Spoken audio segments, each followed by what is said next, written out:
Hello, Haley.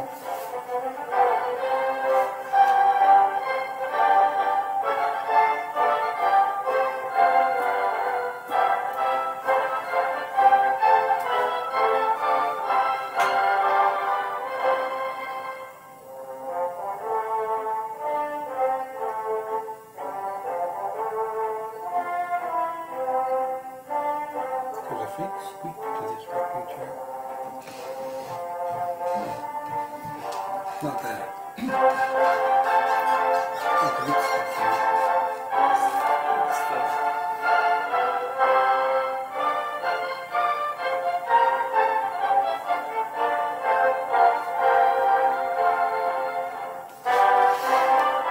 That's how much of the book we have left tonight.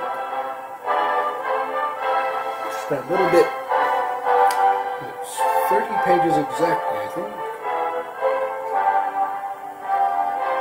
Yes, 30 pages.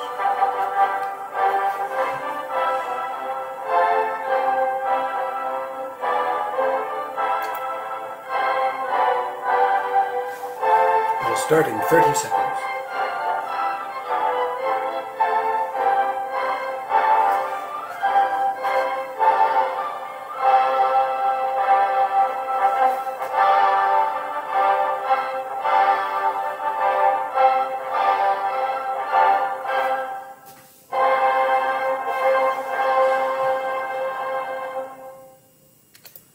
Alright, let us get started. So, Vetch has escaped from the Jousted compound. Avatre took her first flight with him on Avatre's back. And he was pursued by several jousters. All of them dropped out except for Ari and Cachette, who eventually caught up to him. Vetch, not knowing at the time that they were planning to help him, tries to set Avatre free by leaping to his death. However, Ari and Cachette managed to catch him and bring him down safely along with Avatre. And it turns out that Ari is planning to help Vetch escape. So, now they're in sort of a water-eroded canyon that you really can't see from above, making plans for what he's going to do now that he has initially escaped from the Jouster's compound. Chapter 17. With those words, Vetch wondered wildly if Ari was going to come with him, and a strange wild hope rose within him. It was not just that it would be so much easier to make his way northward with Ari. No, it was that he would not lose his friend. But Ari's next question dashed that thought and that hope to the ground and broke them. First of all, where are you going? Ari asked. To the, great devil Alta, I presume. Ah, of course. He can't go with us to Alta. He wouldn't be welcomed, he'd be killed. So unless Ari had a different destination in mind for both of them, though what that could be, Vetch had no clue, Ari would not be making an escape along with Vetch. And Vetch felt horribly trapped by the question. Once Ari knew that Alta was his final destination, surely now Ari would stop him. But Ari only shrugged, and answered his own question, as if it had been entirely rhetorical. Of course you are. What else is there for you? They'll welcome you, certainly. An escaped serf with a dragonette bonded to him. I can guarantee that they'll welcome you. Now, you'll probably have to prove that Avatre won't fly for anyone else, because they'll assume she's just like every other dragonette, and try to take her from you, but I don't believe you'll have any trouble convincing them that the two of you come only as a pairing. Vetch shrugged helplessly, but underneath it he was dismayed, because he hadn't considered that possibility. Don't worry too much about that, Vetch, Ari said in a kindly tone. You're both still youngsters. Now, if she was Cachette's size, they'd... Ooh, pardon me. It's a storm. It makes me yawn. They'd make more of an effort to take her. I need a different excuse every time. They'd make more of an effort to take her. But as it stands, they'll know very well she won't be useful to them as a fighting dragon for another couple of years. And by then, well, so will you. Unless I can be useful to them in another way altogether, Vetch thought somberly. Still, Ari was right. They probably wouldn't fight too hard over a dragonette. and if the Alton Jousters were as reactionary as the Tian ones were, well, it would probably take years to convince them that hatching dragons made more sense than catching dragons anyway. So it's Alta, unless you plan to wander with your dragon in the wilderness. Ari shook his head. Take it as read. Don't even consider.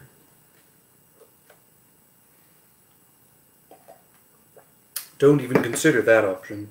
I do not advise that course at all, because sooner or later one of us will run across you, and you can't expect to outrun us twice. Vetch nodded, knowing that Ari probably was a better judge of that than he was, given his years of experience. But I'd try it anyway if he'd come with us. First things first, Ari continued briskly. Do you even know how to get across the border from here without following the Great Mother River? Vetch could only shake his head. Have you provisions? Clothing? Tools? Ari persisted. What were you going to eat? What were you going to feed her? I thought we'd hunt, Vetch said weakly. Ari shook his head ruefully. Mind, since I know you must have had a lot of experience in foraging for yourself, you aren't as ill-prepared to fend for yourself as some of those idiot boys back at the compound, he said graciously. And I know you weren't exactly thinking that this would be first flight when you got on her back this morning, so how could you be prepared? Still, no. This is no way to send you off. You need a great deal more than you've got. He stood up. You two stay here and don't move from this place. I need to make some arrangements, and neither of you are going to be able to help in the least. Arrangements? He asked weakly. Arrangements. And one is going to have to be immediate. Ari glanced over at Vetch's exhausted dragonette. First of all, we need to do something about little Avatre. She's expended a lot of energy, and when she gets over being too tired to move, she'll be hungry. He stood up. Cachette took that as a signal and got to his feet. Don't move, Ari repeated, as he led Cachette out down that twisting passage. Vetch had known the first time that Ari said, stay here, that his knees were too shaky to hold him. As if I could move, he thought ruefully. Then Vetch and Avatre were alone. He looked down at her and saw that she was asleep in the pool of sunlight that came down through the hole in the ceiling. He slid to the ground and lay down beside her, feeling absolutely drained to the point of numbness. He couldn't even think properly, and the silence down here was so profound that it seemed to echo in his head. The hills broke up the Canasine winds, so that there was nothing down in this crevice, not even that omnipresent whine. Even that trickle of water slid over the rock without making a sound. It was never silent in the compound. It had never been silent on the farm. He found it a novel experience, and closed his eyes, trying to pick out anything beside his own breathing and Avatre's.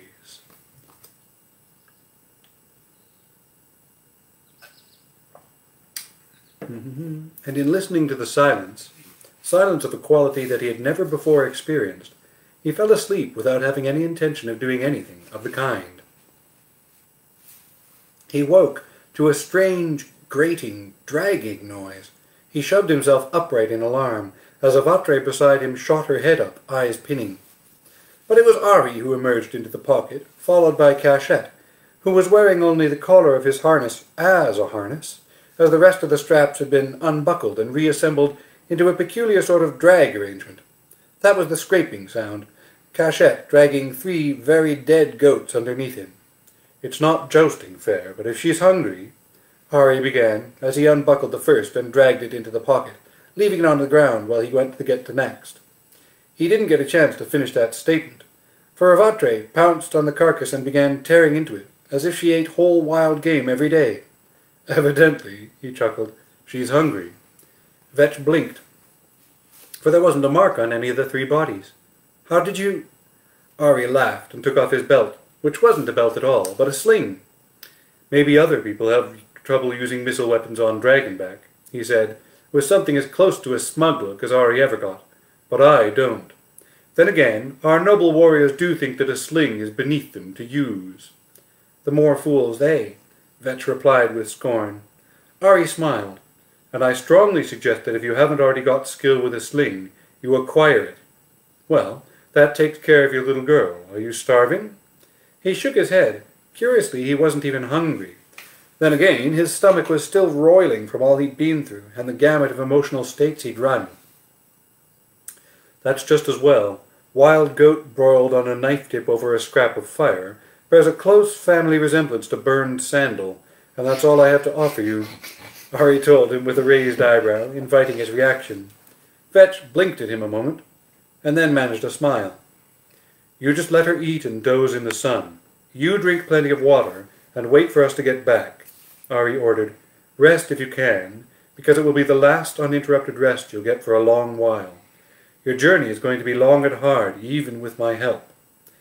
Vetch couldn't imagine what Ari was going to do, but he nodded and helped Ari drag the corpses of the 2 other goats over to Avatre, who was nearly finished with the first. Once again, Ari and Cachette vanished down that tall crack in the earth. Avatre was busy with her meal, the first she'd ever eaten that hadn't been cut up neatly for her, but she was doing perfectly well and didn't need his help. Eventually there would be no need for a "how to eat whole wild goat" lesson. Vetch lay back down on the ground to watch her, with his back against the crevice wall, and pillowed his head on his arm for just a moment. He really didn't intend to sleep, but his eyes were still sore, and he still felt as drained as a wineskin of the first vintage at the end of a festival. No, he really didn't intend to sleep. When he woke, the pool of sun was all the way across the floor, and what woke him was the sound of voices overhead. His heart leapt in his chest with fear. Voices. Can anyone see down here? He pressed himself back against the overhanging wall of the pocket and peered up. He couldn't see anything, but some peculiarity of the shape of the pocket brought the voices clearly down to him. "Saw him fall about there," came Ari's voice. The terror of discovery held him pinned against the wall, and his first thought was that Ari had betrayed him, betrayed them both.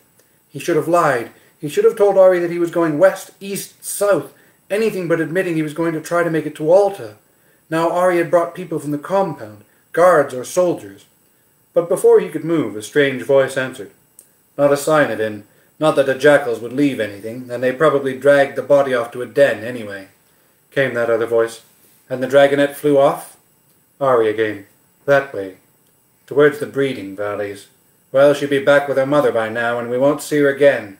By now the other dragons will have chewed the harness and saddle off her, and no captured dragonette ever gets caught twice. You're right, Ari. It had to have been an accident, poor boy, and we jumped to an unwarranted conclusion. If he'd been planning to steal a dragon, he'd have taken one of the older ones, not an unflighted dragonette." "Of course he would have. Of what use is a first-year dragon to the Oltons? They can't carry a man for at least another 2 years." Ari replied, sounding mournful. "My Cachette would have carried him. I wouldn't be the least surprised to find that Corazon would have, or 6 others. What's more, you saw for yourself that there was nothing about his gear that looked as if he was getting ready to run away. There were no provisions, nothing packed, and he didn't even have a fire starter or a water skin. He didn't even take the funerary shrine." "No, he didn't. And if nothing else, that's a pretty convincing argument for a pure accident. Poor child. He must have underestimated how close that dragonette was to first flight. Bakken is shattered. He thinks it's his fault, showing the youngster how to train the dragonettes to carry a man. He thinks Vetch was trying to find a way to prove to Harakat that he deserved the same sort of reward that Bakken had been promised." "It's more like to be mine," Ari said, and if Vetch hadn't known better, he'd have believed in his own demise. Ari was doing so good a job of sounding guilty. "If I'd just followed at a distance instead of chasing him, when the dragonette got tired I could have retrieved him. Instead, I frightened her into throwing him before I was close enough to catch him, which is why—" A long silence. "Ah, I'd wondered. Well, the great king is hardly likely to begrudge you that." "Indeed. Well, I brought the shrine, and I got another figure for it. You head on back. I'll see if I can find something like remains, and even if I can't, I'll still place the shrine and the offerings for the boy and his father. It's the least I can do." "And you don't want to find yourself haunted, either," the voice said shrewdly. "I don't blame you. No, get that shrine placed out here, so his spirit won't try to come back to the compound. I don't want to see any wandering ghosts in the corridors. See you back at the compound." Vetch sat there with his mouth falling open, hardly able to believe what he was hearing. Ari had reported him dead? And had he just heard Ari and another jouster agreeing that he was? A shadow passed across the opening above, and the familiar sound of dragon wings echoed down where Vetch waited. And for some time nothing more happened, as Vetch strained his ears and his nerves went tight as a lute string. Then, when he was ready to scream with the tension, he heard something in the passage. It sounded like footfalls, 2 light feet and 4 very, very heavy ones. That something was indeed Ari and Cachette. The dragon had a large bag strapped across the back of his saddle. "Ah, awake. I don't suppose you overheard me up there," Ari said cheerfully. "Down, Cachette." The dragon stretched himself along Avatre, who was still sleeping. Most of it. I'm dead," Vetch hazarded. "As the god king Arsani Kat Haemon," Ari agreed. He took the bag from the back of his saddle and tossed it to Vetch. It was a lot heavier than it looked. "Your grave goods. I told everyone you'd been thrown and the dragon had escaped, then suggested that I ought to go set up a funerary shrine to you and your father, where I last saw your body. So to avoid having you come back to haunt us, virtually everyone in the compound rushed to put together a rather motley assortment of funerary offerings. I, of course, put together a very select assortment of my own choosing as well, but I saw no reason to refuse their gifts. There might actually be something worth keeping in them." He felt rather as if he'd been run over by a chariot. Why had he not confided in Ari in the first place? His fears seemed baseless now. Ari had taken a chaotic situation in hand, and had taken care of every possible consideration. "You want me to leave these things for my father?" he hazarded. "Some of them," Ari said cryptically. "There's another bag back up there." He jerked his head at the opening, where the obliging Dethat Ray left it. "And yes, I did bring your father's shrine, but I strongly suggest that you set it up here and leave it, or you'll only have to hunt a place to secure it to leave it later, and that place will not be nearly as secure. You'll find, I think, that it isn't the sort of item you can afford to take along on a journey the length of the one you have elected to make." "I can always set up another for him when I get there," Vetch said after a pause. "Indeed. Now, I'll go and get the other bag. You rummage through that and see what's useful. What isn't, that you can just leave for your father's spirit." Ari strode off down the crevice. Cachette remained where he was, since Ari hadn't ordered him to his feet. Vetch knelt down beside the coarse canvas bag and opened it. On the top of the bag was a roll of his own bedding, with something hard and squarish in it. The shrine? Yes, he discovered, as he carefully unrolled the bedding, so that the shrine was wrapped in. So his first act was to deal with it. Ari had been marvelously careful. He quickly set the shrine to rights and looked around the little refuge for somewhere to put it. Finally he climbed up to a kind of shallow niche, high above what he hoped would be the high water mark in the rainy season. He set the shrine on that ledge, after chasing out sand, a few dead leaves, and the shell of a beetle or two. He scrambled down from his perch and returned to unpacking the bag.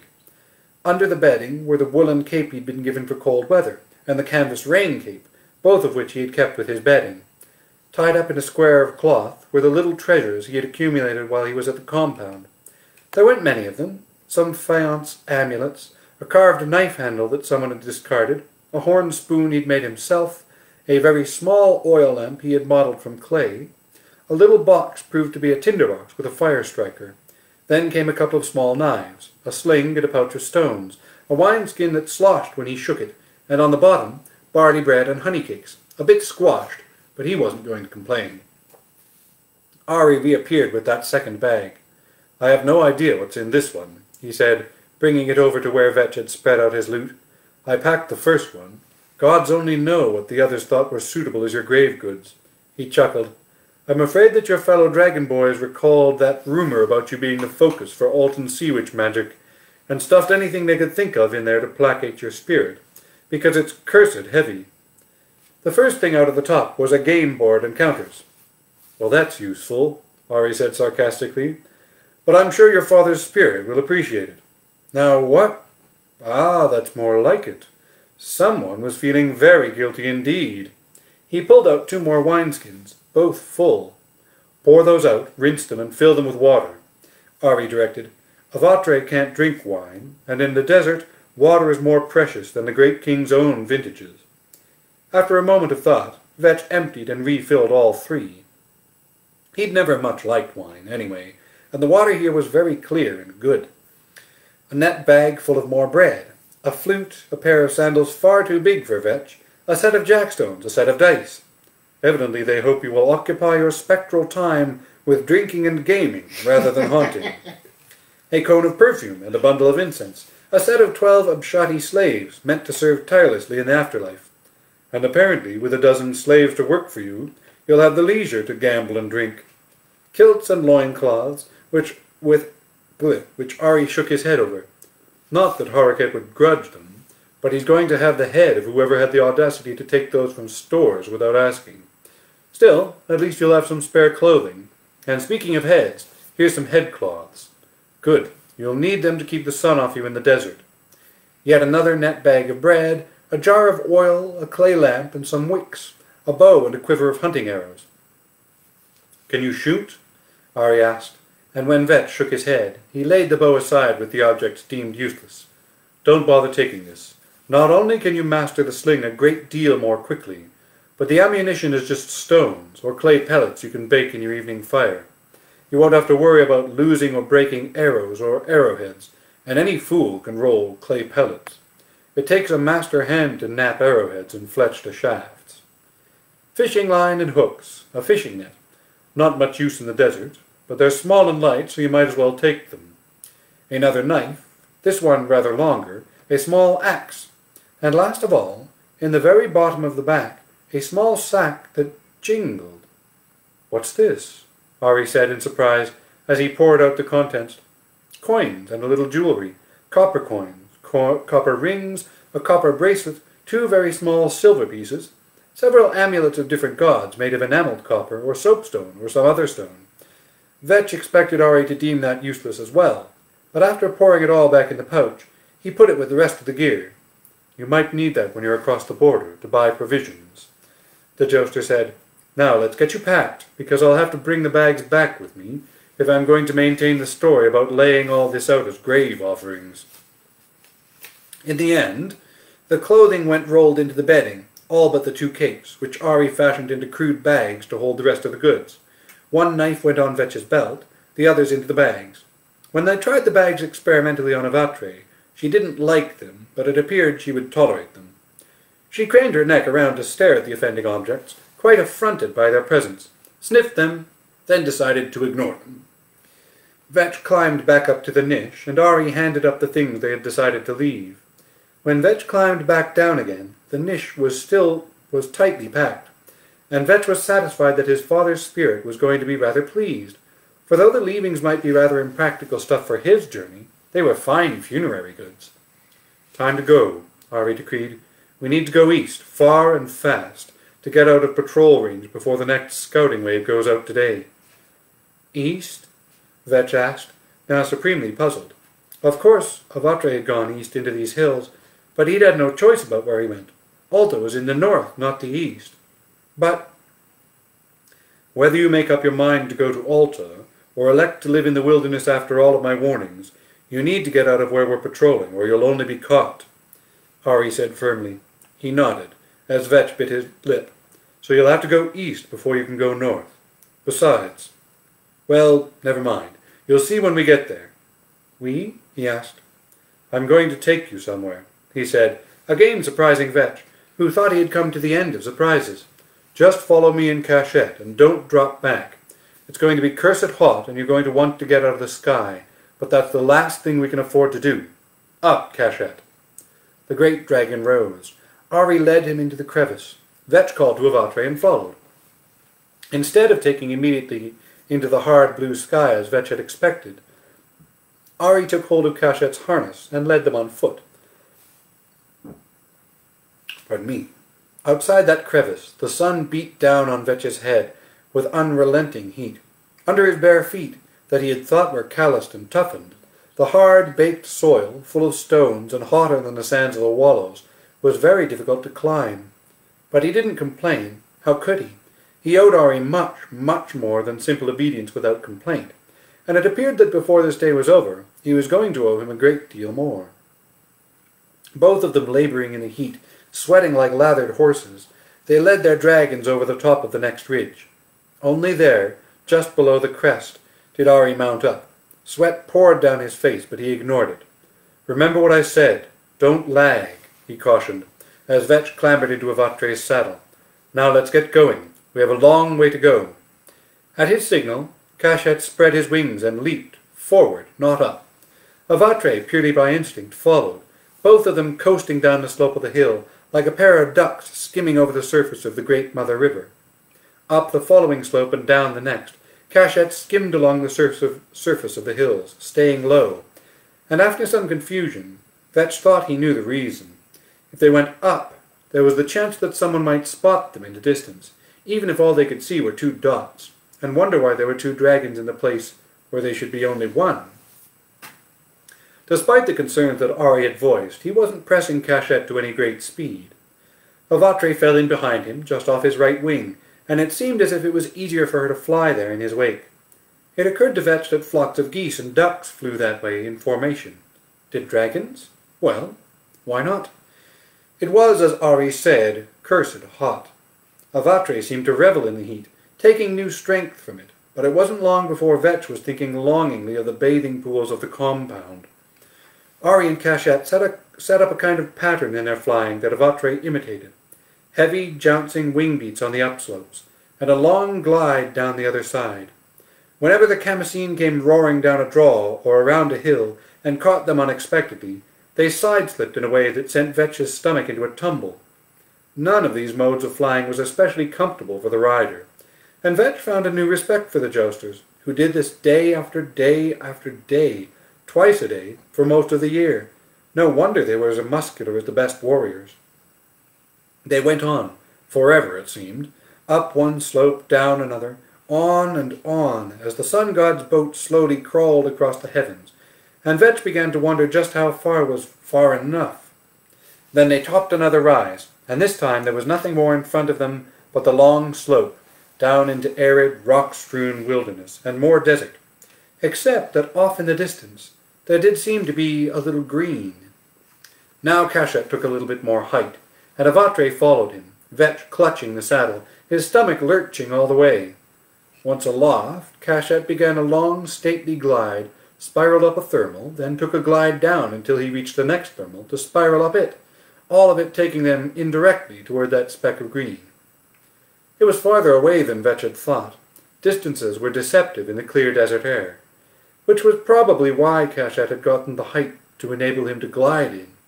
Laboring that far, wing beat by wing beat, was a lot harder than getting up to where he could maneuver from one thermal to another, even if it was the longer route, measured in distance.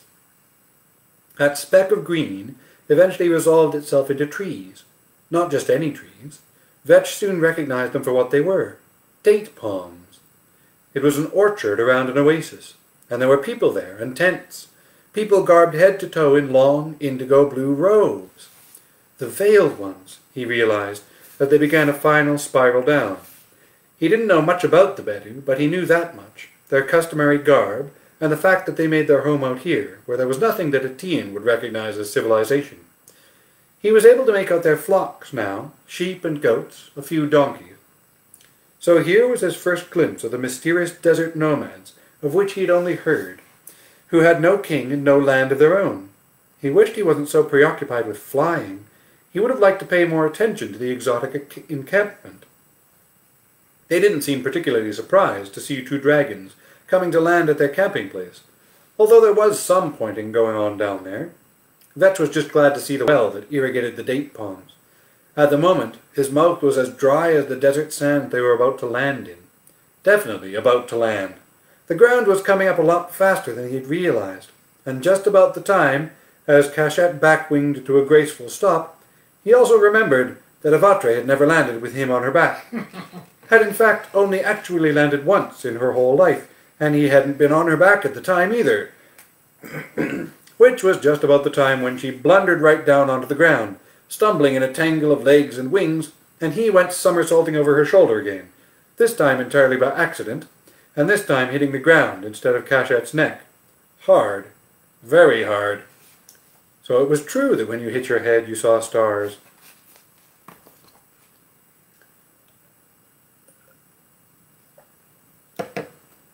Fortunately for the shredded remains of his dignity, if any of the Bedou were laughing, they were doing so silently behind their veils.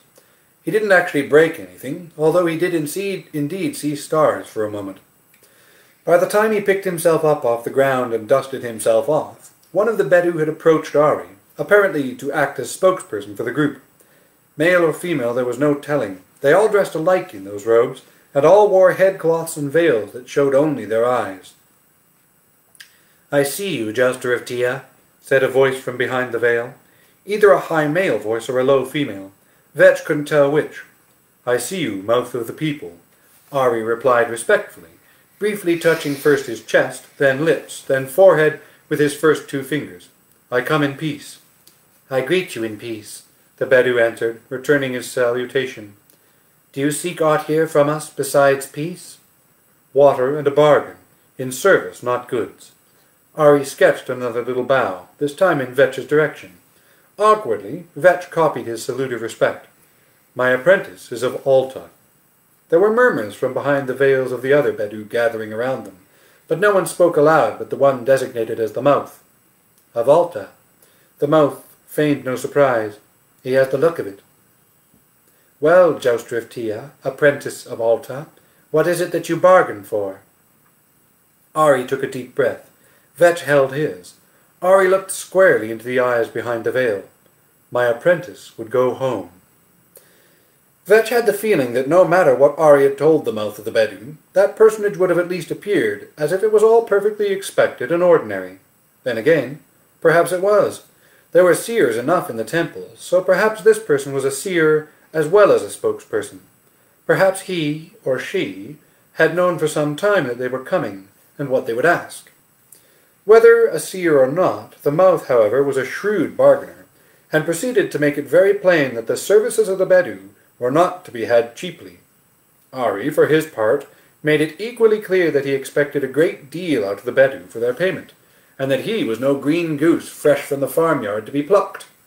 He drank from his own waterskin, though the well was in plain sight, and stood under the broiling sun, as if it were the coolest of days in the winter rains. "Passage right, for this mere child and his beast, 2 deveks," Ari began. The mouth chuckled richly. "You take us for unsophisticated rustics, perhaps, a fugitive with a dragon going to your enemies? 20. 5, Ari countered. "It is no dragon, but a dragonette, and not even one that was on the roster." 18. "He will need hiding. How does one hide a dragon?" So the bargaining went. First passage right, then hunting right, shelter right, water right, then something called lead on, forage and feed, cover right. Every one of these things was considered, bargained over, hotly contested, then agreed to. And Vetch had no idea whatsoever what these things meant, how much they were going to cost, or, more importantly, how they were going to be paid for. There surely wasn't enough in that little pouch of jewelry and coins to cover even one of these rights. Was he expected to go into another kind of servitude to pay for his passage? But how could anything he knew be reckoned of worthy enough to pay it in any reasonable length of time? He, at least, could use a vatre as a shade, and followed Ari's example in drinking from one of the 3 waterskins he'd filled. He offered some to a vatre, but she wasn't interested, so he scooped up handfuls of sand and gave her a buffing as they waited and listened. The rest of the Bedou remained encircling them, watching and listening just as avidly. Finally, after an endless amount of bargaining, while the barge of the sun god crept toward the west, Ari and the mouth finished their negotiations. "All rights, all guides," the mouth said, as Ari wiped his sweating forehead with the back of his hand. 1 lek, 20 aleks, and 7 deveks. "Done." Ari seemed satisfied, but Vetch's head reeled. That was enough to provision an entire village for 6 moons. Where was he supposed to find that much money? But Ari was rummaging in a leather pouch hanging off the front of Akashat's saddle. "I believe that you will find that these are easily the equivalent of that sum," he said, stepping forward and placing a necklet and 2 heavy armlets in the mouth's outstretched hands. Vetch recognized first the yellow glitter of gold, then, with a sense of shock, the gold of honor. Engraved with the Harris hawk and the royal vulture, how could it be anything else? "The gold of honor, Jouster," the mouth said at the same moment. "Will the great king not be incensed that it comes into profane hands? Will we not be courting his anger?" "Do not seek to gull me into thinking you less than shrewd, veiled one," Ari retorted. "You will melt it down or pound it out, of course. I care not, so long as it buys my apprentice those rights. And has the great king not forbidden any such thing? The mouth countered. The gold of honour is not to be defaced according to his laws. Since when have the people ever bent to the laws and will of the great king of Tia? Ari retorted acerbically. What matters it to you? There is no curse on such a thing if you are concerned. It is law, not magic, that marks what may and may not be done with honour gold. Then he raised one eyebrow, and his expression went from acerbic to sardonic. I had never thought to hear that the Bedou feared the wrath of Tia's king. Then the bargain is struck, Jouster, the mouth said smoothly, apparently not in the least stung by Ari's jab. Be pleased to accept our hospitality. Then and only then, as the gold jewels disappeared into the mouth's robe, so did the circle of onlookers break. Yet another of the robed folk beckoned to both of them, and they followed into the oasis. There, on a wool carpet spread in front of one of the tents, they were offered dates, stewed lamb, frat bread.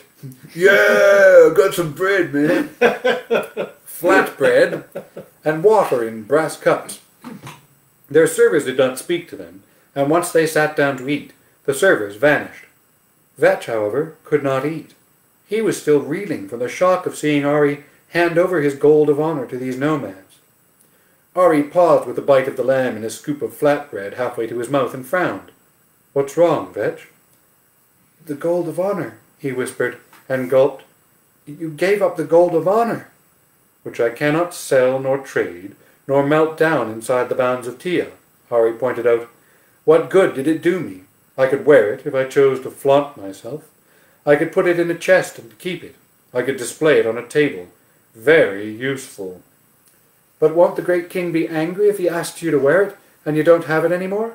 Vetch asked nervously. But Ari only smiled. I told Horoket to fetch it for me, that I was feeling guilty about your death, and that I was going to leave it as my funerary gift. That, at least, is permitted. One can leave the wretched stuff in a tomb, a shrine, or as a temple offering. Horoket seemed to think this was a sensible idea, and I have no doubt that a scroll telling some fool scribe in the palace of what I have done is on its way to the treasury now.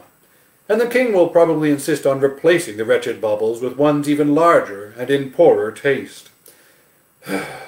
Ari sighed gustily, surprising Vetch into a laugh.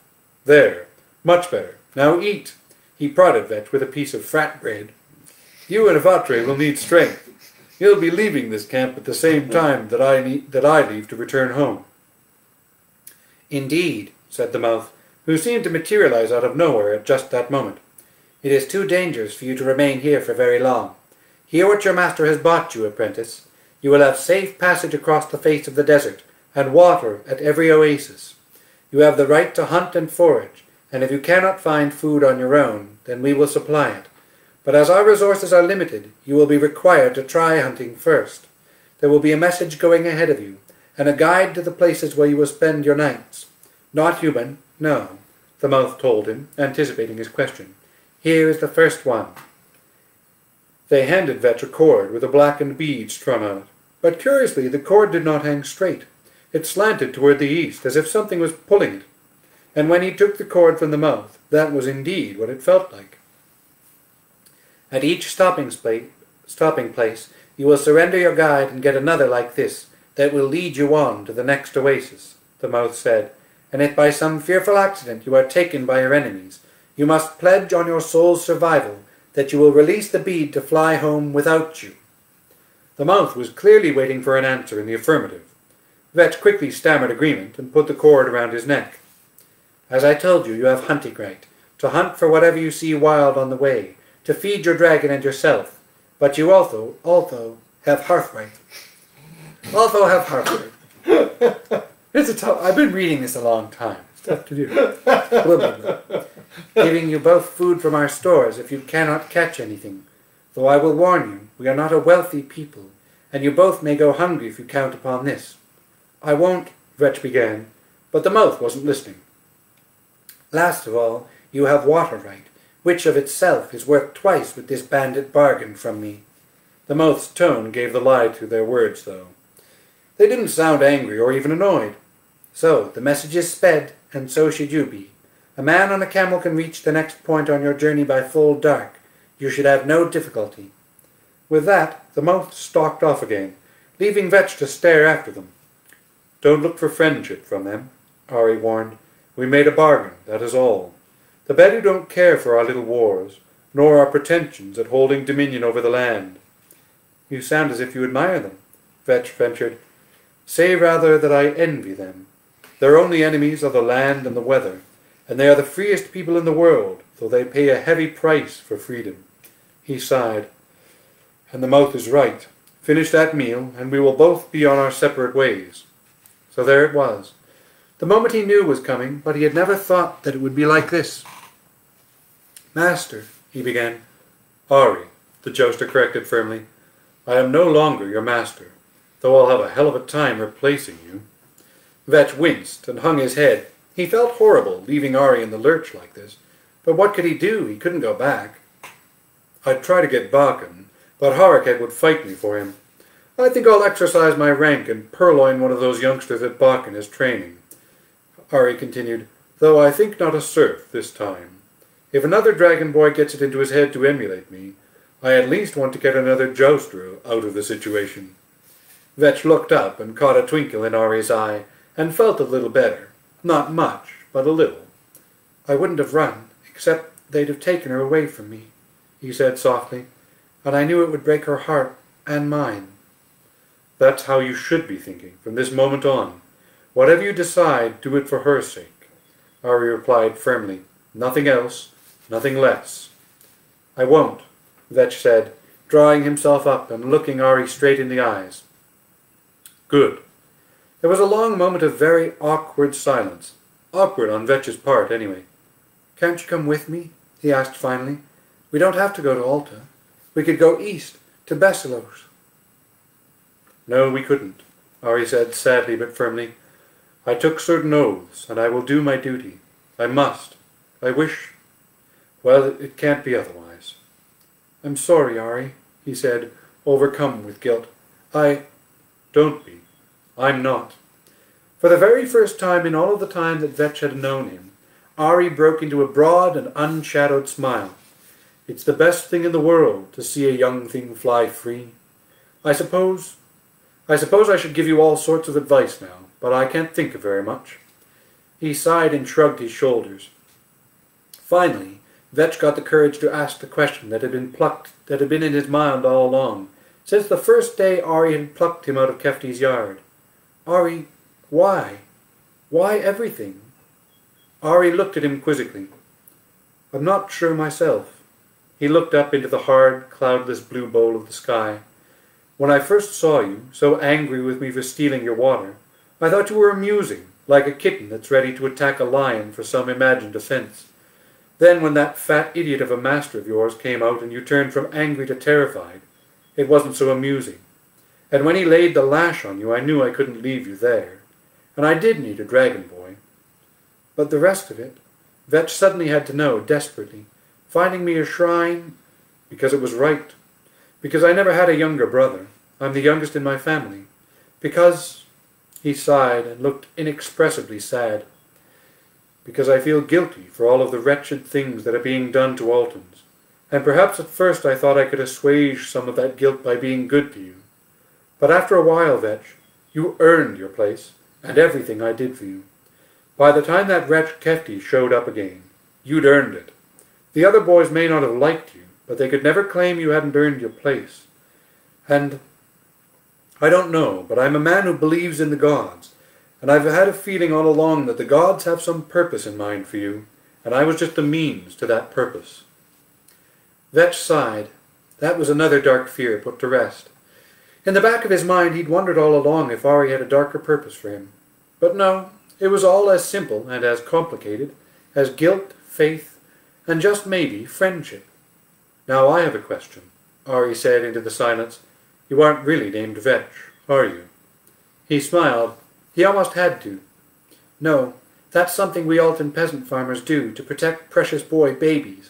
We name them something awful so that the demons think they aren't worth taking in the night." "So, just what is your real name?" Ari asked. "No, wait. Let me guess. Kaiman. like your father." Vetch nodded, and felt a sudden sting in his eyes that he blinked away. The bead suddenly tugged at Vetch's neck, just as the mouth materialized again, looking significantly at the sun. Ari nodded, got to his feet, and whistled sharply for Cachette. The dragon raised himself from where he'd been basking in the heat, beside Avatre, and moved toward his beloved jouster.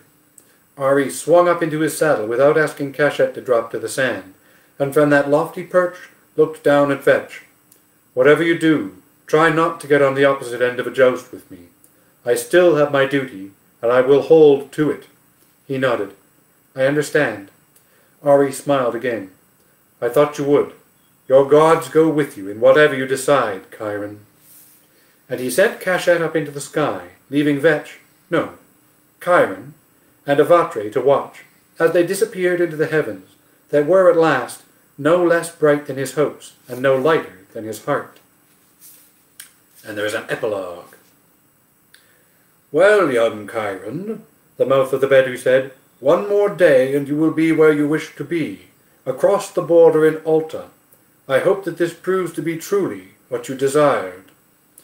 Chiron, he had told the Bedou at the beginning of his journey that this was his name, and how he wished to be addressed, so as to get himself used to the shape of a name that he had not used in all the years, all over again, looked out over the desert, and saw in the far western distance the faint haze that marked the beginning of land where things could grow. He licked dry lips. "It has to be, doesn't it?" he replied, as straightforward as the Bedou had been. "There's no place else for me to go." It had been a long journey, one in which he had lost track of the days, as he zigzagged from one oasis to another, following the pull of the little beads he'd been given. At each oasis he would surrender the bead that had brought him there, to receive a new one. He and Avatre had learned together how to hunt, for only at an oasis, and only if they had not been at all successful in their attempts to find food on their own, would the Bedou supply them. This was not out of greed, when an oasis held herds and flocks that numbered not in the hundreds, but in the handfuls of animals. It was very clear that the Bedou were not a wealthy people. Honorable, yes, true to their word, without a doubt, but not wealthy. He and Avatre honed their hunting skills quickly. He couldn't bear to see the big eyes of the unveiled children watching every bite he took, as if it was coming out of their own portions, which it probably was. Sometimes he went hungry, though he never, ever let Avatre go without. That was all right. He was used to hunger. There had been nights spent in the open desert, the two of them huddled together against the cold, Chiron's bedding pulled over the two of them. There had been days when he'd rationed out water by the sip as they crossed expanses of desert. But the Bedou had never misled him, nor miscalled the distances, nor failed to provide him with at least enough water to get from oasis to oasis. But the closer they drew to Alta by their circuitous route, the better he and Avatre had gotten at hunting, and the more game there had been to hunt. Until now, they never went hungry at all. He was tougher, she was tougher, stronger, and much bigger than when they had fled the jouster's compound. Mind, what they caught and ate might not be very palatable now, and they might be eking out their meals one scrawny hair at a time, but they never went hungry any more. They were self-sufficient, and it felt rather good. He had come to know as much of the Bedou as they ever allowed outsiders to see, and he came to admire what he saw. Not that he had a chance to see very much, for only the mouths were permitted to speak with outsiders. Still, they were generous within their means, and they never once led him astray. When he slept within their encampments, they found means to give Avatre a warm wallow, by digging a pit, lining it with rocks, and letting a fire burn to ashes atop them, before covering the hot rocks with sand. They gave generously of what they had, and he quickly came to the conclusion that they were not the barbarians he'd always been told that they were. Not if a barbarian was a wild and lawless creature, devoid of the understanding of honor, without religion, without wisdom, without learning. All these things they had in plenty. It was only in material goods that they were lacking. He mounted into Avatre's saddle, and wrapped his legs into the bracing straps. He would not need a guide bead now, with his goal within sight.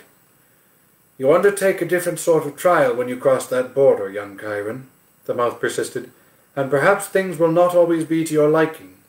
We of the desert know little of the dwellers in the marshy delta of the great Mother River, for they have little to do with us. I cannot tell you what to expect. But I will be free, he said softly, with one hand on Avatre's neck.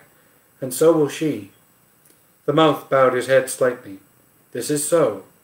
He stared with Vetch to that distant haze of green. "Then I can only say, may your gods go with you." Chiron touched his brow, his lips, and his heart in thanks and farewell, and gave Avatre the signal. With a tremendous shove of her legs, she launched for the sky, the free and open sky, and the beginning of a new life for them both. The end. Now, if you really enjoyed that, and hopefully you did, there are sequels. There are 3 sequels to that. The next one in the series is called Alta, followed by Sanctuary and Airy. So if you want to read them, go ahead. I don't think I'll read the sequel. I like to switch it up, but go ahead and get them. I know that EPL has them, and probably other libraries do too. Or you can purchase them from Chapter or elsewhere. So it's that time again where we choose a new book. Send me suggestions if you have ideas of books you'd like to hear. I have just borrowed a copy of Pippi Longstocking from my parents, so I might read that next. But that won't take very long. It's probably a couple days. I might also take a couple of days off from doing this and do some either afternoon or, well, some unpredictably timed ones. I'm going to do Hobbit till tomorrow and Tuesday anyways, and maybe Wednesday, depending on how the days go, with my mum doing narration and myself doing voices. So we'll see how that goes along. Thanks for tuning in. Stay safe, stay healthy. We will see you, not tomorrow, maybe.